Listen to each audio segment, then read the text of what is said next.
Squirrel, squirrel. In this episode, we'll find out what ADHD is and the 3 signs that could suggest that you have it. Squirrel, squirrel. Hi, I'm Katie McManus, business strategist and money mindset coach, and welcome to the Weeniecast. Squirrel. This is kind of a fun episode because we have realized through listener communications and questions that we get that there are actually a fair few people who've reached out to us who have admitted that they are not ADHD. But they listen to this podcast because they enjoy the business strategy stuff, which, oh my God, I'm so grateful to you guys. Thank you. Yes, you are allowed to listen to the Weeniecast if you don't have ADHD. I always love the messages that I get from folks who've never been diagnosed, who start listening to the Weeniecast and they start questioning, oh my God, I think I might have ADHD. And to you, I somewhat apologize for sending you into this questioning sphere and into this mind space of wondering if you have ADHD. And I want to make something perfectly clear. Yes, this podcast is for folks with ADHD who own their businesses, but it's also for anyone who finds it valuable. So whether or not you have ADHD, you're welcome here. This is a great place for you. And I hope you take some of the information that I share in this podcast and you use it in your business and it makes you massively successful. If through listening to this podcast, you start questioning whether or not you have ADHD, and are wondering if maybe you should go and get diagnosed, I want to let you know, do what works for you. Do whatever you feel is going to be most supportive of you where you are. If you think you have ADHD, but you feel like you have it fairly well managed, and you're just kind of noticing that you do these kind of wackadoodle ADHD things that I talk about, but you don't feel like you need further support, getting diagnosed by a professional is an option, but if you're not looking for any further support, you don't necessarily have to do that. If you feel like you're going to want further support, if you're going to want to go on Ritalin or Adderall, or you might want to work with a behavioral therapist to help you overcome some stuff, highly recommend going and getting diagnosed. But I just want to make it perfectly clear that I, as a quote unquote card carrying member of the ADHD community, do not care if you actually have a card. I'm never going to be in conversation with you and hear you say that you have ADHD and insist on seeing the certificate that shows that you've been diagnosed. There can be people who really care about this. I'm not one of them. And I feel like most of the people who are in the Weeniecast hyper-focused community also really don't care if you have been officially diagnosed with ADHD. If you self-recognize, then welcome to the community.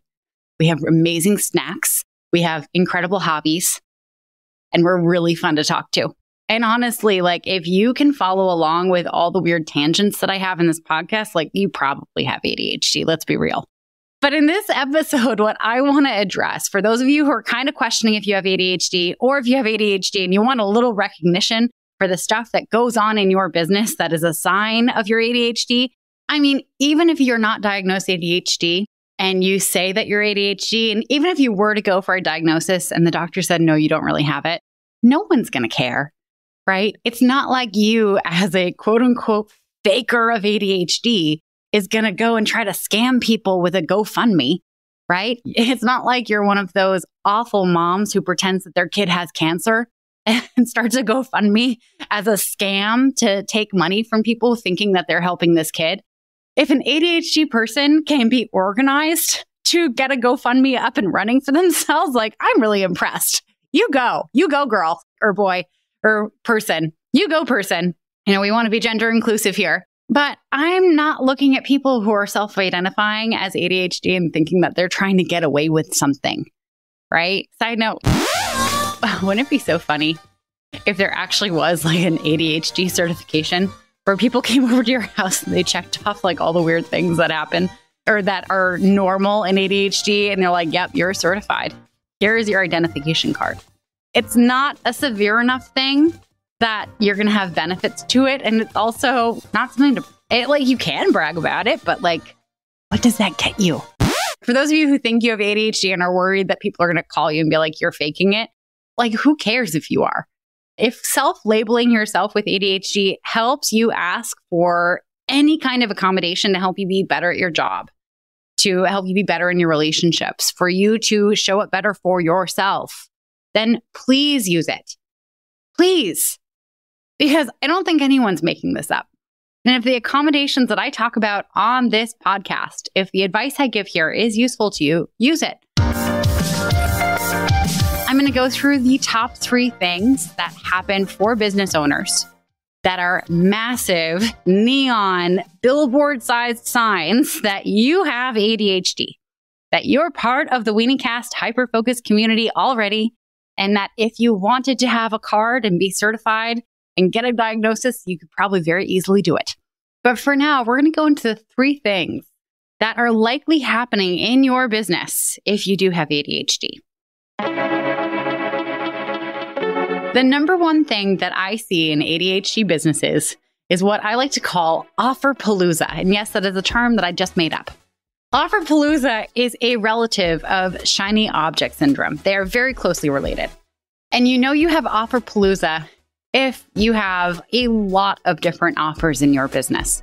If you have one-on-one sessions, if you have 3-packs, if you have a 6-month commitment, if you have a 10-month commitment, if you have a group program, if you have a one-on-one program, and you have corporate offerings, and you have this, and you have that, and you have tarot card readings, and you do cultural redesigns for corporations.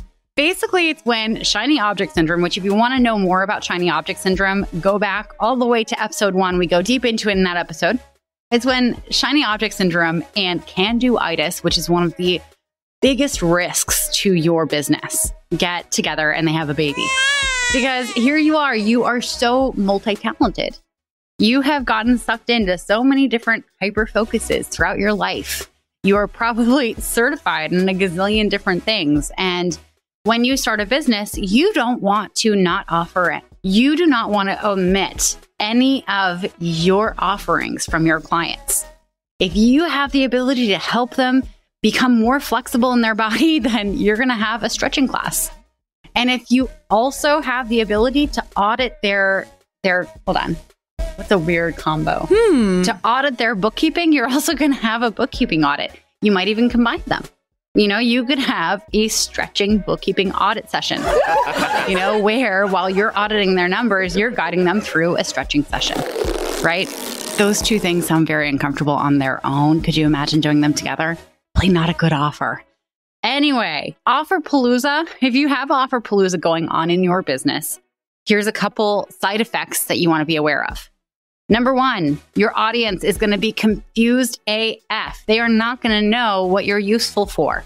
One day you're going to be talking about your stretching sessions. Another day you're going to be talking about bookkeeping compliance, and they're not going to know where they can come to you for what help. Right? So if you have Offerpalooza going on in your business, I want you to cut it out, especially if you're in the early days of starting your business. In the early days of starting your business, here's what I want you to know. Your fastest path to cash is always going to be one-on-one clients. If you have a way to work with one-on-one clients, I want you to do that. And I want you to have one offering. Because here's the truth, and I will say this a million times, a confused buyer never buys.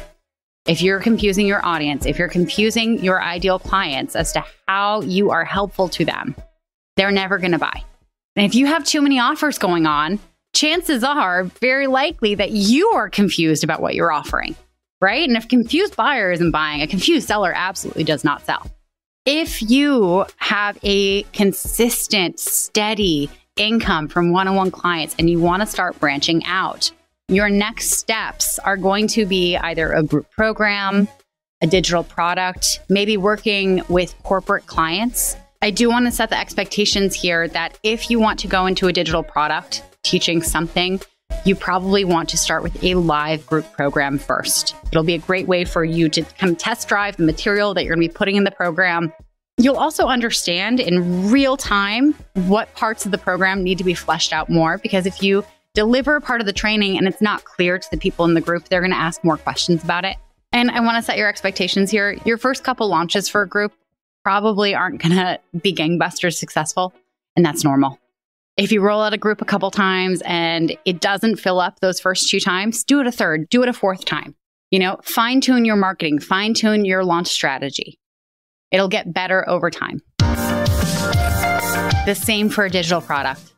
Launch it a bunch of different times. Don't scrap the whole thing once you've built it. Just fine tune the marketing. And if you are wanting to branch out into working with corporate clients, say you're a consultant, you do culture revamps, I want you to understand that, yes, it's easy to sign a one-on-one client because there's only one person making that buying decision. When you're working with a corporation, there's a bunch of people making that decision. There's a whole budget department. There's HR. There's the director, the president, the VP, whoever is involved who has to sign off on this. They all have to be convinced that this is the right thing to put the company's money in. Those contracts typically take anywhere from 6 to 12 months to come to fruition, which means you could be in talks with someone for 6 to 12 months before you ever get a dime out of that work. And the reason I want you to focus on one offer at a time is because I want you to imagine if you're pursuing corporate clients and having to have all those different touch points throughout the year, and you're trying to sell one-on-one clients and you're signing clients really fast, it's going to mix up your expectations for both. Likewise, if you're trying to promote a group program and a digital course, in addition to selling the corporate stuff, in addition to selling one-on-one, I mean, you're only one person and you're having to market absolutely everything. I want you to remember that on social media, your followers are probably only seeing 1 to 5% of what you're posting, depending on how active they are on those platforms. You may think that they're seeing absolutely everything that you're doing. They're not. They're seeing a fraction. And if that fraction that they are seeing isn't relevant to them, they're never going to become your client. If you want to learn more about showing up on social media consistently and how to do social media effectively, I want you to go check out episodes 13 and 16, where I go deep into both topics. So if you have Offerpalooza happening in your business, A, you probably have ADHD, and B, cut it out because it's probably hurting you more than helping you. The second thing that's probably happening in your business, if you have ADHD, is what I like to call commitment dropoffia, which is, again, a term that I have just made up. I want to fast forward like 13 years from now when this podcast is still going on. We've had to release like a special edition dictionary to cover all the words and terms that I've made up in the past 13, 14 years. If anyone would like to start keeping track of the words and terms that I make up throughout the life cycle of this podcast, we'd really appreciate it. It would make our lives far easier when we get to the point of publishing that dictionary. Anyway, commitment dropoffia. Send me a smoke signal if this sounds familiar. You have a moment of inspiration. You have an idea for a newsletter that you feel like is going to establish so much loyalty from your following. You have an idea for something that you think your people need to hear every week. And so you get to work. You figure out the themes. You create a whole format in your email system. And you draft up your first email. And you're like, awesome, now I do a weekly newsletter. And the next week you do the second newsletter. And it's not as fun as the first time. And you're not as inspired, but you're doing it anyway because you said you would and you've committed and you announced it to the whole world. And some people registered for your newsletter. And you feel like you owe it to them to do the second newsletter. And you get it out. And then week 3 rolls around. And the day that you promised the newsletter would come out has passed. You're 1 or 2 days later. And you still feel like you need to get something out. And so you kind of half-ass it and you get something out. Week 4 rolls around and you're like, I really don't want to do this. This does not light me up. This is not fun. And so you start setting reminders for yourself in your calendar to write the newsletter several days before. Before you know it, you're 70 weeks later, and you have a whole bunch of these reminders that you have just become blind to. You don't even notice them showing up on your calendar and in your inbox because you stopped paying attention to them 16 weeks ago. And because you have this pattern of coming up with a brilliant idea, committing to it, announcing it to the whole world, and then losing steam in staying consistent with it, you start believing that you have an issue committing to being consistent. You have a whole track record of dropping off on your commitments to your audience about your marketing or about something in your business. And so after a while, this track record creates a fear in you to commit to anything. You're hesitant to come up with anything new or commit to being consistent in really any way in your business because you're worried you're never going to stick with it. Now, this can happen with email newsletters. This happens for me all the time. If you're on my newsletter, you'll probably notice that it changes from time to time. It'll go months without one. And really, the beauty of a newsletter is not necessarily that people are going to read it and be like, oh my God, I have to buy from this person now. No, that's not the point. The point of the newsletter is to remind people that you exist, to give them some value, to continue that relationship. to basically pop up in people's awareness once a week, twice a week, and just remind them that you're here. And this is what you're useful for. And this is why they signed up for this newsletter in the first place. And if you have anything exciting going on, letting them know about it in that newsletter.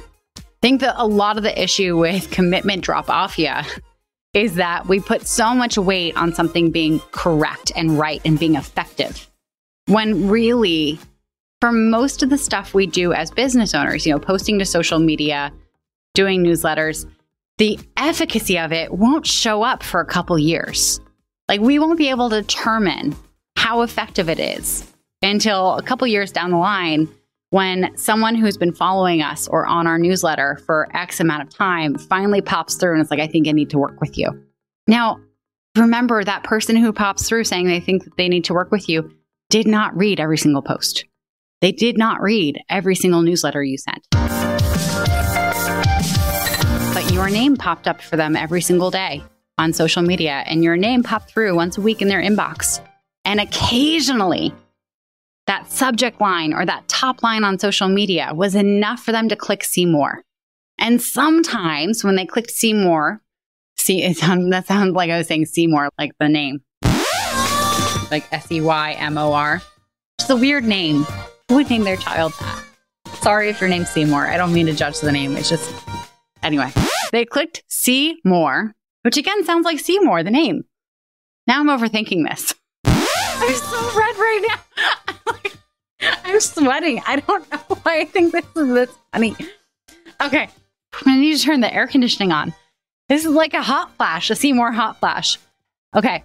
Oh yeah, that's right. Okay. Occasionally when they hit see more and they read your post, they read your newsletter, you're speaking directly to their problem. And that's the moment it's going to be effective. And you cannot count on that. You cannot count on that happening every single time you email something, every single time you post something.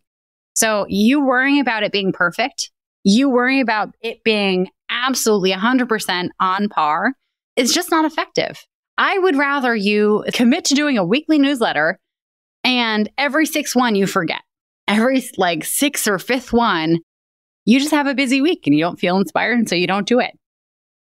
We have this tendency when we have ADHD to be very much all or nothing. I'm either going to go to the gym every single day or not at all. And also, I want you to let yourself off the hook of doing everything 100% well. Do things 60%. 60% of the time, do the thing. And honestly, that 60% of the time, do it 60% good. Don't hold yourself to the expectation that's going to be 100% perfect. No. You're going to have some misspellings in there. You might not make the point perfectly. Your metaphors might be a little off some days, and that's okay. Because you showing up in your audience's awareness 60% of the time and being 60% perfect is way better than you not showing up at all. And again, if you're struggling with commitment Dropoffia in your social media strategy, then I recommend you go listen to episodes 13 and 16. They're both about building consistent habits and what you should be doing in your social media posting. Now, the third thing that's probably happening in your business and your life if you have ADHD is, oh, what am I going to say next? Well, you'll have to keep listening to find out. But first, squirrel.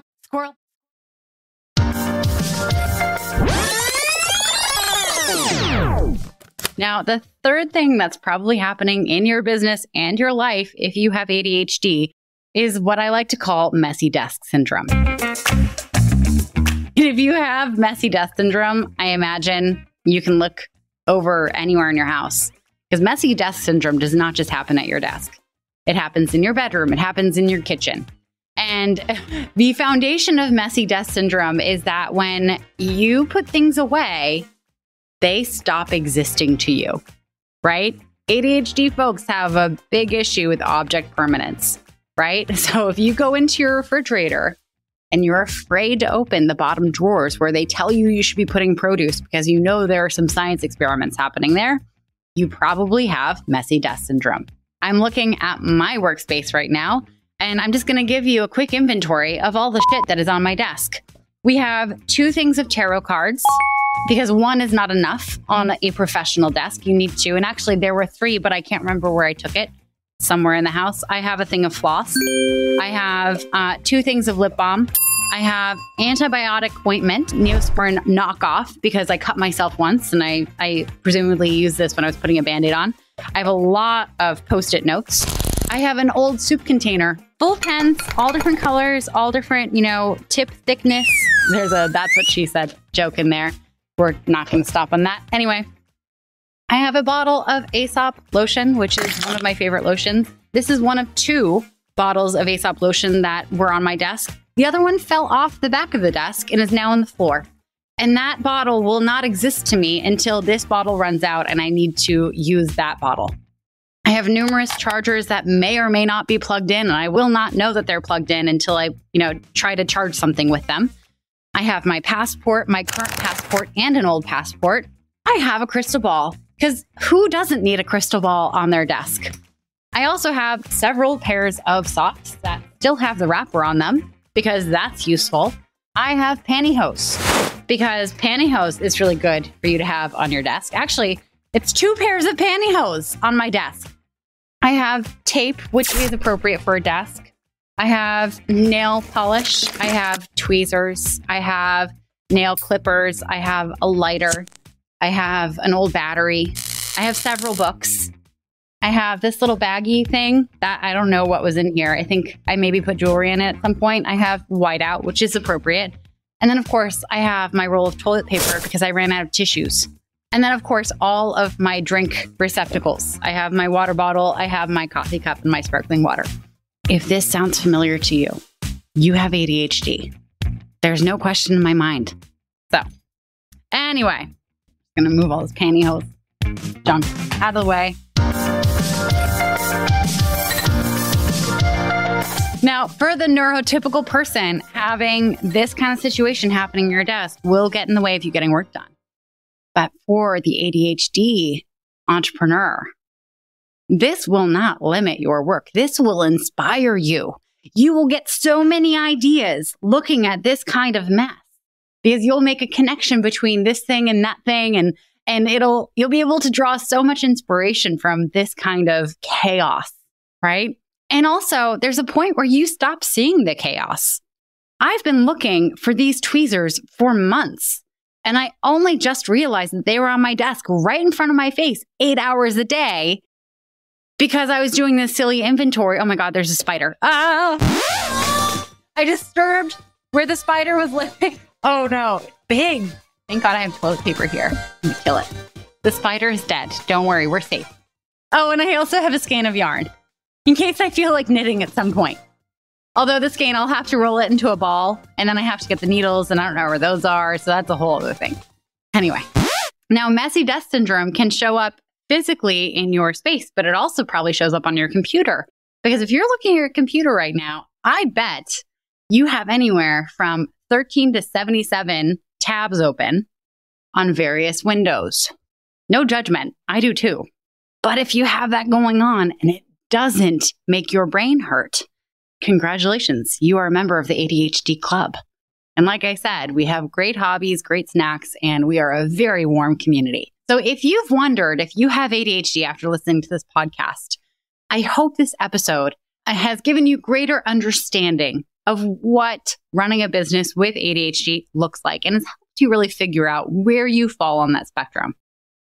Also, if you sense that someone in your life, a family member, a friend, a colleague, has ADHD, maybe they've wondered it out loud to you at some point, then please feel free to send this episode to them. Because if they want to know, this is a pretty good gauge for figuring out if you have ADHD. And again, I want to remind you, if you choose to get diagnosed, fabulous. Whatever is right for you. If you choose not to get diagnosed, if you're pretty clear that you have ADHD, also fabulous. Especially with the cost of healthcare right now, getting diagnosed can be very expensive for some folks. It's almost like a luxury item to get an official diagnosis for some things, like a designer handbag. If it matters for you to get a designer handbag diagnosis, then please be my guest. But also, if you don't feel like making the budget for it, no judgment. I'd rather you spend money on something that'll help you make more money in your business. But that's just me. And now that I've revealed everything that is on my messy ADHD desk, I invite you to take a picture of your desk, of your workspace, wherever it is, and whatever chaos is happening there, and email it to me at katie@katiemcmanus.com. We will be making a compilation of the most quintessentially ADHD workspaces that we find in these emails. And if you wish to be tagged in it, just include your socials, and we will give you a shout out on the various social media channels. And just a reminder, that email again is Katie, Katie, at Katie McManus, KatiemcManus.com. And we have linked that email in the show notes. I always want to say at gmail.com after I say at Katie McManus. I always type it in that way because I forget that I have my own domain. Anyway. Squirrel, squirrel, squirrel, squirrel.